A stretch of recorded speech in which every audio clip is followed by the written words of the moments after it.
नमस्कार दोस्तों, आज हम समझेंगे इनकम टैक्स एक्ट सेक्शन 19 को सिंपल लैंग्वेज में। ये section income from house property से रिलेटेड है और बताता है कि अरियर्स ऑफ रेंट का टैक्स कैसे लगेगा।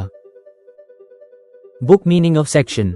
इनकम टैक्स एक्ट सेक्शन 19 कहता है कि अगर किसी लैंडलॉर्ड को प्रीवियस ईयर्स का रेंट बाद में रिसीव होता है तो यूज अरियर्स ऑफ रेंट कहा जाता है, यानी जो रेंट पहले मिलना चाहिए था लेकिन किसी रीजन से लेट मिला। Book tax treatment of arrears of rent. इस सेक्शन के अकॉर्डिंग अगर लैंडलॉर्ड को पास्ट ईयर का रेंट बाद में मिलता है तो वो जिस ईयर में रिसीव होता है उसी ईयर में टैक्सेबल होगा, चाहे लैंडलॉर्ड उस प्रॉपर्टी का एब ओनर हो या ना हो। यानी अगर प्रॉपर्टी बेच दी हो तब भी अरियर्स रिसीव होने पर टैक्स लग सकता है। Book deduction allowed. Income tax act section 19 के अंडर 30% डिडक्शन अलाउड होती है।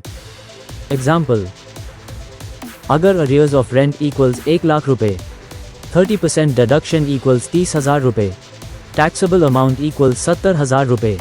बुक सिंपल एग्जाम्पल, मान लीजिए किसी लैंडलॉर्ड को 2021 का रेंट नहीं मिला था लेकिन 2024 में 60,000 रुपीज़ अरियर्स के रूप में रिसीव हो गया।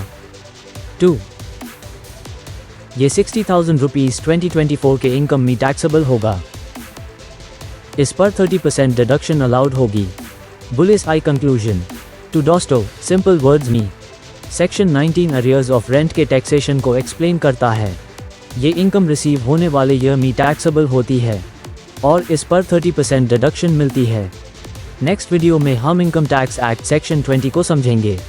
सर्वाधिकार कॉपीराइट योर लोगो हियर।